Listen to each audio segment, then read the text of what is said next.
เกิดขึ้นแล้วขบวนรถไฟที่ยาวที่สุดในอาเซียนตะวันออกเฉียงใต้หรือว่าอาเซียนกับทักทายสบายดี FC ทานผู้ชมทั้งหลายมาพบมาพอกับข้าพเจ้าในคลิปนี้เป็นเรื่องราวที่แชร์กันเต็มโลกโซเชียลอยู่ทางประเทศลาวของพวกเขานั่นก็คือขบวนรถไฟที่ยาวที่สุดในอาเซียนก็ว่าได้ทานผู้ชมเกิดอยู่ที่ประเทศลาวเป็นขบวนรถไฟลาวจีนนั่นเองเนาะช่วงนี้นะนับตั้งแต่เดือนตุลาเป็นต้นมาก็คือแขกลังไหลเข้ามาเที่ยวชมอยู่ที่ประเทศลาวของพวกเขานั้นคูณ2ของทุกปีเนาะคูณ2หลายกว่าทุกปีท่านผู้ชมปีที่ผ่านมายกตัวอย่างว่ามีแต่100,000 คนแต่ปีนี้หมายความว่ามี200,000 คนแต่ว่าในเขาเอิ้นว่าจำนวนนักท่องเที่ยวมาหาบ้านเฮามันหลายกว่านี้อยู่แล้วท่านผู้ชมเนาะแล้วเป็นอย่างมันจึงหลายวะติลาวกับจีนมีการเซ็นสัญญาร่วมกันคือยกเว้นวีซ่าในปีนี้มันจึงก่อให้เกิด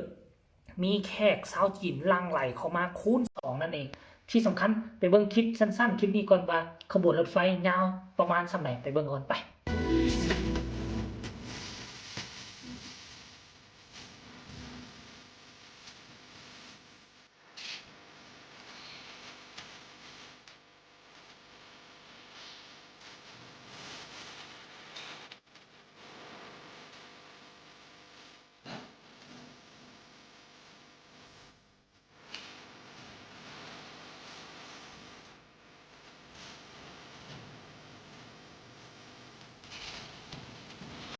โอเคเห็นแล้วหรือยังเนาะขบวนรถไฟนี่ได้ต่อกันจำนวน2ขบวน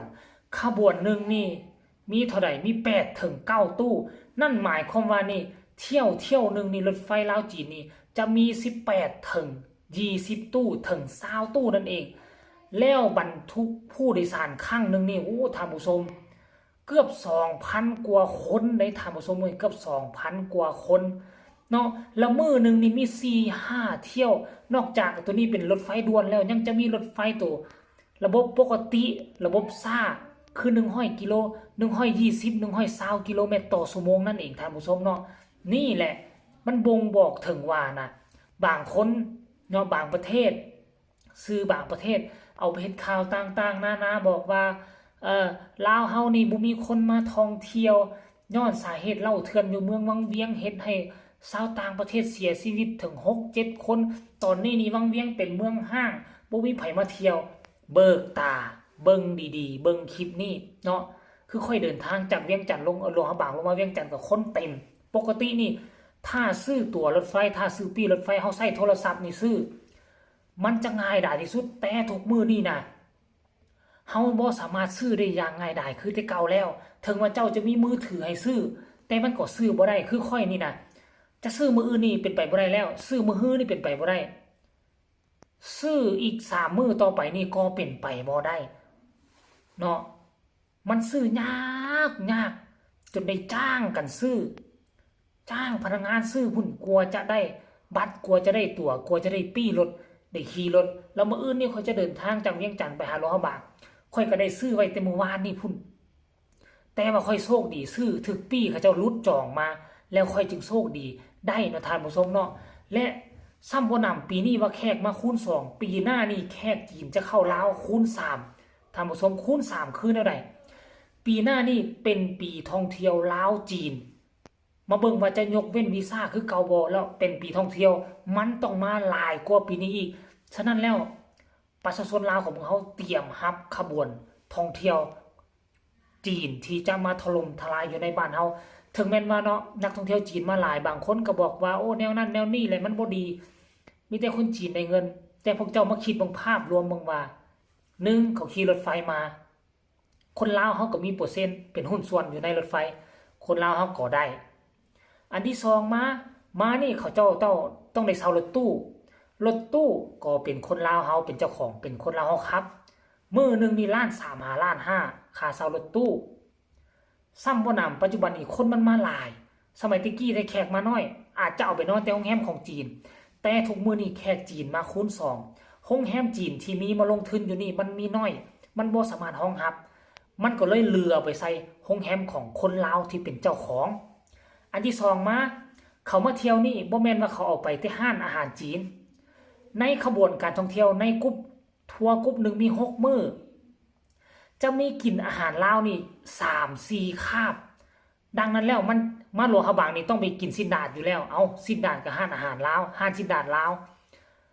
เนาะนอกจากกินสินดาดอยู่หลวงพระบางแล้วเฮาก็จะพาเขาไปกินอาหารลาวอีกอย่างหนึ่งคืออาหารพื้นเมืองลาวมันจะมีทุกทัวร์ทุกกรุ๊ปอยู่แล้วอันที่2มาตามสถานที่ท่องเที่ยวเฮาก็จะได้รับเงินส่วนนี้คือกันอันที่4มาเรื่องเรือนี่ 99% เป็นเรือของคนลาวเฮาเรือท่องเที่ยวอยู่ที่หลวงพระบางและก็เรือท่องเที่ยวอยู่ตามแม่น้ำซองอยู่ที่วังเวียงเป็นคนลาวเป็นกิจการทั้งหมดแล้วอีกอย่างหนึ่งที่คนลาวเฮาได้ผลประโยชน์นั่นก็คือใกล้น้ำเที่ยวถึงแม้ว่าบางกรุ๊ปบางทัวร์เขาจะบ่ใส่ใกล้เฮาเขาลบหนีลบลีกเอาเงินปอนให้เจ้าหน้าที่ตำรวจแล้วก็ปล่อยไปมันก็มีบางทัวร์แต่ส่วนใหญ่แล้วเขาก็จ้างคนลาวเฮาเส้นเดียวกันจ้างใกล้ลาวอันนี้สิ่งที่คนลาวเฮาได้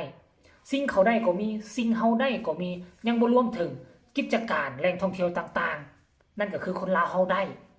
เนาะอันนี้เว้าง่ายๆนะนี่แหละท่านผู้ชมเฮ็ดธุรกิจอีหยังก็อย่า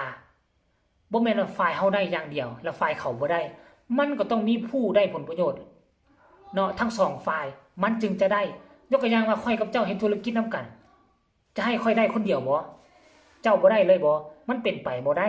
เฮาเฮ็ดธุรกิจร่วมกันนี่ค่อยก็ต้องได้เจ้าก็ต้องได้แต่ไผจะได้น้อยได้หลายมันขึ้นกับมันสมองผู้เป็นเจ้าของธุรกิจผู้ดำเนินการท่านผู้ชมเนาะแล้วมื้อนี้ก็เป็นตัวอย่างยืนแล้วว่าวิกฤตเหล้าวังเวียงบ่เป็นผลต่อการท่องเที่ยวลาวกลับมาฟื้นฟูเฟื่องฟูคือเก่าเฮ็ดให้วังเวียงกลับขึ้นมามีหน้ามีตาคนจีนนี่นะเขาจะบ่ย่านเหล้าถอกเหล้าเถื่อนดอกอันเหล้าเถื่อนมันก็เป็นแต่บุคคลที่ไปกินเจ้าซอกหากินเจ้าสันหากินเจ้าก็ถือแต่สำหรับคนทั่วไปเจ้าบ่ไปกินเหล้าตัวนั้นแล้วก็เจ้าก็แล้วกันแล้วเจ้าไปกินแต่เบียร์ลาวแล้วก็แล้วไปกินอาหารแล้วก็กลับบ้านคันถ้าเจ้าจะไปเทคไปบาร์เจ้าก็กินแต่เบียร์ลาวจบเท่านั้นเจ้าจะสู้ไปกินเหล้าถอกเหล้าเถื่อนเหล้าที่เขาผสมเหล้าที่เขาบรองดองมาเองผสมกันอยู่กับม่องหั่นมันก็ก่อให้เกิดปัญหาอันนี้มันขึ้นกับเขาเอิ้นว่าฝรั่งมั่งค่าซอกกินแต่ของถือเนาะส่วนใหญ่นะบ่เข้าใจอันว่าแขกจีนบ่ดีนะบ่ดีมองใดมันดีกว่าทัวร์ฝรั่งมั่งค่าซ้ำทัวร์จีนมานี่เงินใช้จ่ายบ่อั้นกินอาหารนี่กินหรูหรากลัวฝรั่งมั่งค่าอันฝรั่งมั่งค่าแบกเป้แบกแพ็คเกอร์มาหลายมาเต็มวังเวียงอันน่ะเขาจี้ก้อนเดียวเหล้าแก้วเดียวนั่งกินมืดมื้อแต่ถ้าเจอทัวร์จีนเบิ่งพวกเจ้าจะอายเนาะเมกาจำไว้อายโลดเจอทัวร์จีนใส่ใจบ่อั้นได้ถึงว่าเป็นคนทุกจีนแต่มาลาวนี่ใส่ใจบ่อั้นซื้อข้าวซื้อน้ำซื้อเหล้าซื้อเบียร์ถ้ามาเทียบเสร็จกับทัวร์ฝรั่งมั่งค่าแล้วอัตราการจ่ายเงินของทัวร์จีนหลายกว่าทัวร์ฝรั่งมั่งค่าหลายเท่าเฮาเคยเห็นฝรั่งมั่งค่านั่งจิบเบียร์แก้วเดียว 3-4 ชั่วโมงก็บ่หนีออกจากห้างบางคนว่าเขามักสงบความจริงแล้วเขาบ่มีเงินนั่นน่ะหัวเขาบ่มีเงินเนาะโอเคคลิปนี้ฝากไว้สำนี้ฝากทุกคนกดไลค์กดแชร์กดติดตามเพื่อจะบ่พลาดในคลิปต่อไปถ้าใครมักเรื่องราวลักษณะแบบนี้ก็กดติดตามไว้ที่สำคัญจะกดข้ามโฆษณาเด้อคลิปนี้ฝากไว้สำนี้สบายดีบ๊ายบาย